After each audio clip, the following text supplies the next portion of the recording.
ഈ Ramadan love the Quran masters ക്ലബിനോടൊപ്പം അതെ പരിശുദ്ധ ഖുർആനെ പ്രണയിക്കുന്ന പഠിതാക്കൾ അവതരിപ്പിക്കുന്ന വേറിട്ട പ്രോഗ്രാം പരിശുദ്ധ ഖുർആനിലൂടെ ഒരു യാത്ര. 114 സൂറത്തുകളെ പരിചയപ്പെടുത്തുന്ന ഒരു പ്രത്യേക പരിപാടി. ഓരോ ദിവസവും ഓരോ സൂറത്തിനെ പറ്റിയുള്ള വിശദീകരണവുമായി നിങ്ങളുടെ മുന്നിലെത്തുന്ന ഓരോ പഠിതാക്കൾ. ഇന്ന് നമുക്ക് ഏത് സൂറത്തിനെ പറ്റിയാണെന്ന് നോക്കാം. ബിസ്മില്ലാഹിർ റഹ്മാനിർ റഹീം. അൽഹംദുലില്ലാ വസ്സലാത്തു വസ്സലാമു അലാ റസൂലില്ലാ വഅലാ ആലിഹി വസ്സഹാബിഹി അജ്മഈൻ. അമ്മാ ബഅദ്. റബ്ബി ഇശ്റഹ് ലി സ്വദ്രി വയസ്സിർ ലി അംരി വഹ്ലുൽ ഉഖ്ദതം മിൻ ലിസാനി യഫ്ഖഹു ഖൗലി. എൻ്റെ ശബ്ദം ശ്രവിക്കുന്ന മാന്യ ശ്രോതാക്കളെ, അസ്സലാമു അലൈക്കും വറഹ്മത്തുള്ളാഹി വബറകാതുഹു. പരിശുദ്ധ ഖുർആനിലെ സൂറത്തുകളെ പരിചയപ്പെടാമെന്ന ഈ ഒരു പ്രോഗ്രാമിലേക്ക് ഏവർക്കും സ്വാഗതം. ഞാൻ ആരിഫ പരപ്പനങ്ങാടി. വിശുദ്ധ ഖുർആനിലെ അതിശ്രേഷ്ഠമായ ഒരു സൂറത്താണ് സൂറത്ത് യാസീൻ. സത്യവിശ്വാസികളുടെ മനസ്സിൽ ഹൃദയത്തോട് ചേർത്ത് വെച്ചിട്ടുള്ള ഒരു സൂറത്ത് കൂടിയാണ് സൂറത്തുൽ യാസീൻ. പരിശുദ്ധ ഖുർആനിലെ 36-ാമത്തെ അധ്യായമാണ്. 83 ആയത്തുകളാണ് സൂറത്തുൽ യാസീൻ ഉള്ളത്. കേവല അക്ഷരങ്ങൾ കൊണ്ട് തുടങ്ങുന്ന 29ഓളം സൂറത്തുകളിൽപ്പെട്ട ഒരു സൂറത്ത് കൂടിയാണ് സൂറത്ത് യാസീൻ. നമ്മിൽ പലർക്കും ഈ ഒരു സൂറത്ത് ഇന്ന് മനഃപ്പാഠമാണ്. നാം നിരന്തരം പാരായണം ചെയ്യാറുള്ളത് കൊണ്ട് തന്നെ ഈ സൂറത്തിൻ്റെ അർത്ഥവും ആശയവും മനസ്സിലാക്കുക എന്നത് നമ്മെ സംബന്ധിച്ചിടത്തോളം വളരെ അത്യാവശ്യകരമായ ഒരു കാര്യം കൂടിയാണ്. പരിശുദ്ധ ഖുർആനിനെ അടുത്തറിയാൻ ആഗ്രഹിക്കുന്നവർക്കെല്ലാം പരിശുദ്ധ ഖുർആനിൻ്റെ ആശയങ്ങളെ മനസ്സിലാക്കുവാൻ ഈ ഒരു സൂറത്തിലൂടെ സാധിക്കും ഇൻഷാ അല്ലാഹ്.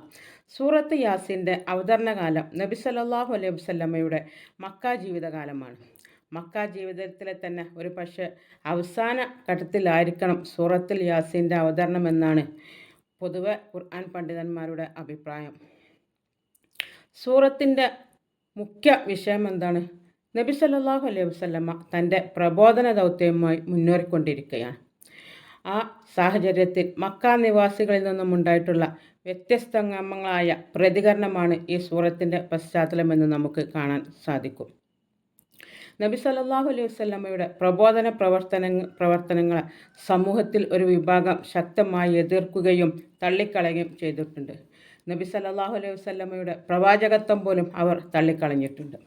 ഇതിനെ തുടർന്ന് പല സംവാദങ്ങളും എതിർപ്പുകളുമൊക്കെ നേരിടേണ്ടി വരുന്ന സാഹചര്യങ്ങളും ഉണ്ടായിട്ടുണ്ട്.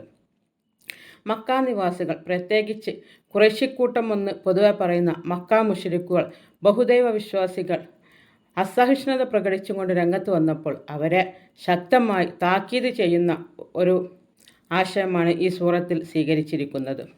താക്കീതുകൾക്ക് ഏറെ മുൻതൂക്കമുണ്ട് എന്ന് ഈ സൂറത്തിൽ നിന്ന് നമുക്ക് മനസ്സിലാക്കാൻ കഴിയും. മുഖ്യമായും 3 കാര്യങ്ങൾക്കുള്ള തെളിവുകളാണ് അല്ലാഹു സുബ്ഹാനഹു വ തആല ഈ ഒരു സൂറത്തിൽ സമർത്ഥിക്കുന്നത്. അതിൻ്റെ അടിസ്ഥാന വിഷയം തൗഹീദാണല്ലോ. 3 പ്രമേയങ്ങളാണല്ലോ പരിശുദ്ധ ഖുർആൻ മുന്നോട്ട് വെക്കുന്നത്.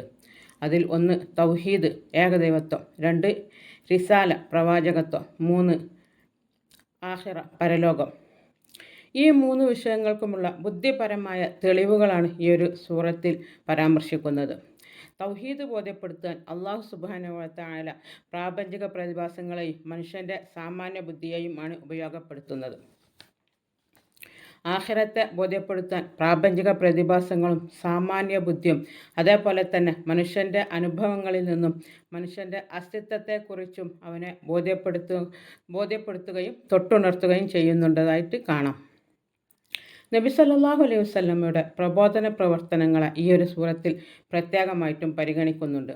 ഇത് മുഖേന ഒരുപക്ഷെ സത്യസന്ദേശം കേട്ടിട്ടും അറിഞ്ഞിട്ടും അത് ഉൾക്കൊള്ളാൻ കഴിയാതെ അടഞ്ഞുപോയ ഹൃദയങ്ങൾക്ക് താഴ് തുറക്കുവാനുള്ള ഒരു ബോധപൂർവമായ ശ്രമമായിട്ടാണ് സൂറത്തുൽ യാസീനെ കാണാൻ കഴിയുന്നത്.